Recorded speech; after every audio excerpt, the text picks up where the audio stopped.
मध्य प्रदेश में 17 नवंबर को होने वाले विधानसभा निर्वाचन को लेकर इंदौर कलेक्टर कार्यालय में कलेक्टर एवं जिला निर्वाचन अधिकारी द्वारा स्थायी समिति की बैठक आयोजित हुई। इसमें राजनीतिक दलों के नेता शामिल हुए। निर्वाचन संबंधित नियमों और संबंधित जानकारी बैठक में दी गई, जिसमें इंदौर जिला निर्वाचन जिसमें राजनीतिक दलों के नेतागण सहित पुलिस कमिश्नर मकरंद देउस्कर, निगम कमिश्नर हर्षिका सिंह सहित जिला निर्वाचन विभाग के तमाम संबंधित अधिकारी मौजूद रहे। जहां 17 नवंबर को होने वाले विधानसभा निर्वाचन के मतदान को लेकर गाइडलाइन संबंधित विभिन्न विषयों पर चर्चा हुई। इस दौरान राजनीतिक दलों के नेता होने जिला निर्वाचन अधिकारियों को कई तरह के सुझाव भी दिए और कई प्रकार के सवाल भी किए। निर्वाचन प्रक्रिया के दौरान और आदर्श आचार संहिता के अंतर्गत पुलिस विभाग की कार्यप्रणाली के बारे में जानकारी दी। उनके अनुसार आचार संहिता के अंतर्गत निष्पक्ष निर्वाचन संपन्न कराने को लेकर पुलिस द्वारा व्यवस्था की गई है। वहीं इंदौर शहर कांग्रेस अध्यक्ष सुरजीत सिंह चड्ढा ने बैठक के बाद मीडिया से चर्चा की और कहा कि चुनाव में होने वाली कई तरह की अनियमितताओं को लेकर उन्होंने जिला निर्वाचन अधिकारी के समक्ष अपनी बात रखी है। उन्होंने बताया कि कई तरह के गंभीर मुद्दों को लेकर उन्होंने अपने सुझाव भी प्रेषित किए हैं।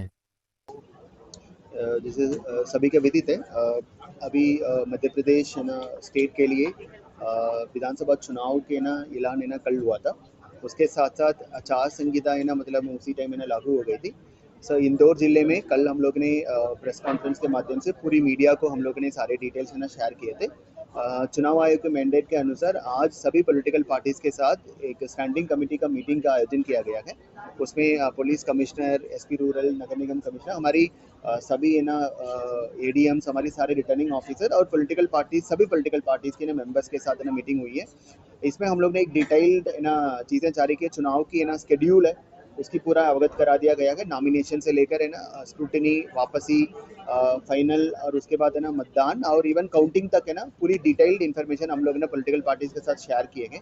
उसके साथ साथ आचार संहिता के मॉडल कोड ऑफ कंडक्ट है, उसमें डूज एंड डोंट्स हैं पॉलिटिकल पार्टीज और उनकी कैंडिडेट्स के लिए है, उसका डिटेल्ड अगेन शेयर किए गए। उसका बुक है, आचार संहिता का बुक भी हम लोगों ने सारे पॉलिटिकल पार्टी का शेयर किए। हम लोग को उम्मीद और उनसे अपील भी किया है कि आचार संहिता का मतलब अक्षरता चुनाव आयोग के निर्देश अनुसार पालन करे। आपका कोई भी डाउट हो, क्लैरिटी हो तो मतलब हमारी पूरी टीम पॉलिटिकल पार्टीज के साथ सहयोग करने के लिए रेडी है, तो वो भी बताए। उसके साथ साथ अच्छे सुझाव भी आए हैं पॉलिटिकल पार्टीज के। हाँ, उनकी चीज़ें हैं, जैसे फॉर एग्जांपल आचार संहिता में जैसे हम लोग कल पब्लिशर्स और प्रिंटर्स के मीटिंग लिए थे। उसमें जब भी पैम्पलेट्स एंड पोस्टर्स होती है, उसमें परमिशन डेट, क्वांटिटी, उनकी नाम, पता का लिखा हुआ होना चाहिए। इसी प्रकार का उनकी एक सुझाव भी था कि मतलब इवन बैनर्स और फ्लेक्सेस हैं, उसके ऊपर भी मतलब इस प्रकार का होना चाहिए। उसको डेफिनेटली हम लोग नगर निगम कमिश्नर के साथ भी डिस्कशन हुआ है, तो वो भी एक अच्छा सुझाव है, हम लोग पालन करेंगे। उसके साथ साथ एक्सपेंडिचर को लेकर हम लोग ने एक डिटेल्ड डिस्कशंस हुआ है। एक कैंडिडेट की एक्सपेंडिचर कब से शुरू होगा, किस प्रकार का चीज़ें लगेगी, उसकी रेट लिस्ट है पहले से हम लोग पॉलिटिकल पार्टीज के साथ उनकी अप्रूवल के साथ एक रेट लिस्ट हम लोग ने जारी किए हैं। उस रेट लिस्ट आज पुनः सारे पॉलिटिकल पार्टी के साथ शेयर किए हैं, उनकी क्या क्या सामग्री है एंड उसके लिए कितने भी टीम्स हमने बनाए हैं, वीडियो सर्वेलेंस टीम्स हैं, व्यूइंग टीम्स हैं। एक्सपेंडिचर को लेकर हमारी सीओ जिला पंचायत की निगरानी में पूरी टीम काम करेगी, उसके इन्फॉर्मेशन भी हम लोग ने शेयर किए हैं। उसके साथ साथ एमसीएमसी का टीम है, हम लोग जिला पंचायत में गठन किए हैं। उसमें इलेक्ट्रॉनिक और सोशल मीडिया में विज्ञापन के लिए मतलब उनको प्री सर्टिफिकेशन के जानकारियां हैं, वो भी दिया गया है। प्रिंट मीडिया में किस प्रकार को 48 आवर्स के पहले के अनुमति लेना होगा, उसका जानकारी भी हम लोगों ने शेयर की है।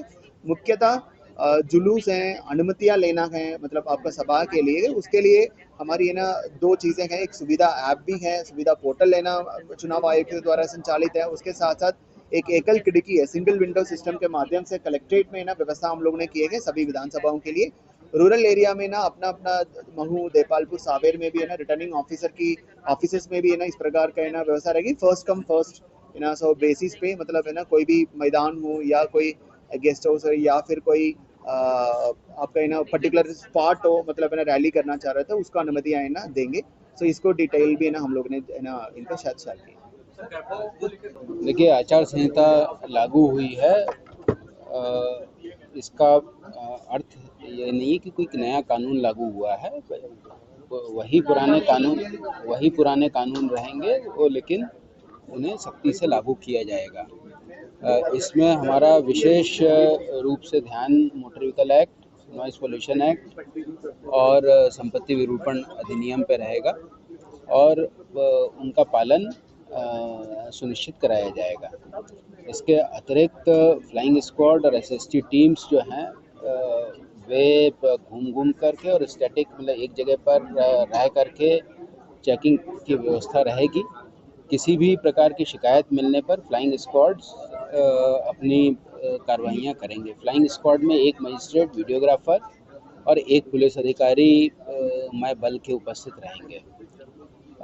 इसके अतिरिक्त जो अन्य जो कार्रवाइयाँ हैं जैसे अवैध शराब, वारंटों की तामीली आदि पर भी लगातार कार्रवाई जारी रहेगी।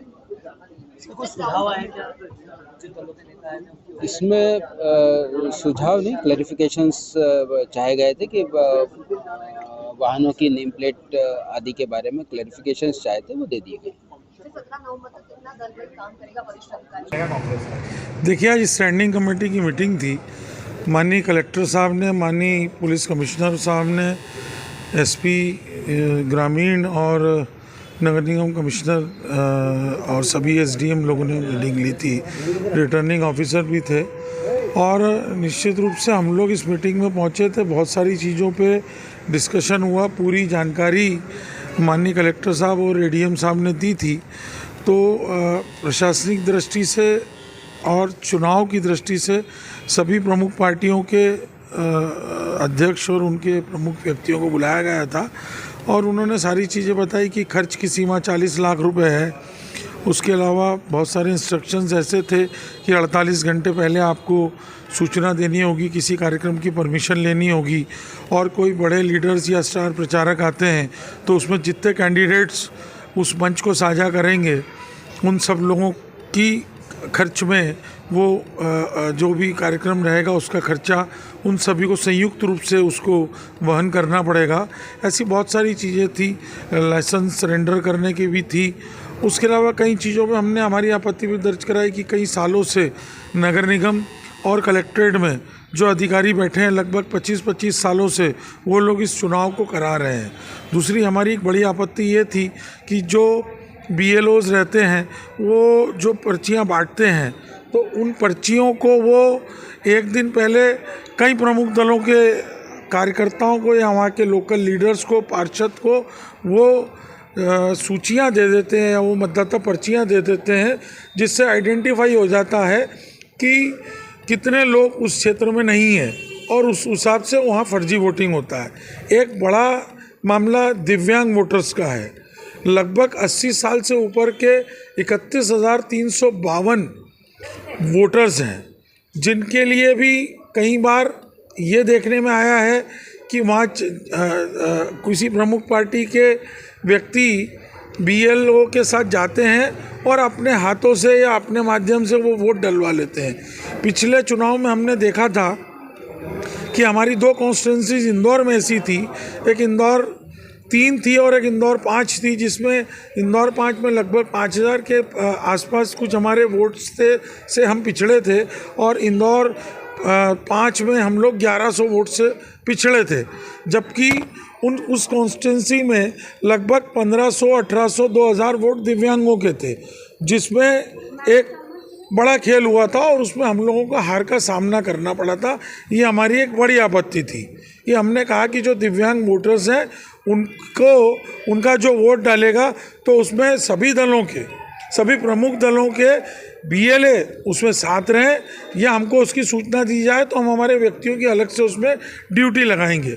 बड़ा एक विषय ये भी है कि कुछ ऐसे लोग भी इलेक्शन लड़ रहे हैं जिनकी X और Y कैटेगरी की सिक्योरिटी है, तो वो मतदान को कैसे प्रभावित कर सकते हैं और वो मतदान दल केंद्रों में अपनी सिक्योरिटी के साथ जा सकते हैं कि नहीं जा सकते। तो पुलिस कमिश्नर ने बताया है कि वो अपने किसी सिक्योरिटी के साथ मतदान केंद्र में नहीं जा सकते। ये भी एक बड़ा विषय है।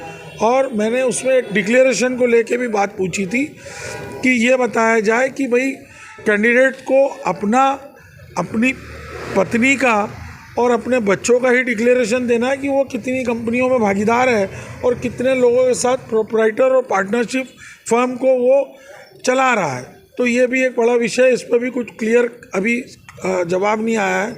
एक मैंने माननीय कमिश्नर साहब और माननीय एसपी साहब से ये भी कहा है कि रोज़ प्रमुख समाचार पत्रों में कई प्रत्याशियों के, भारतीय जनता पार्टी के प्रत्याशियों के साथ बहुत बड़े स्तर के आपराधिक लोग घूम रहे हैं, तो उनको भी गिरफ्तार किया जाए या उनके स्थायी या उनके वारंट्स जो हैं वो तामील कराए जाए और उनको तुरंत इंदौर से और इंदौर के प्रमुख सभी प्रत्याशियों के विधानसभा क्षेत्रों में जितने स्थायी वारंटी हैं या जो बड़े गुंडे हैं उन पर तुरंत कार्रवाई की जाए।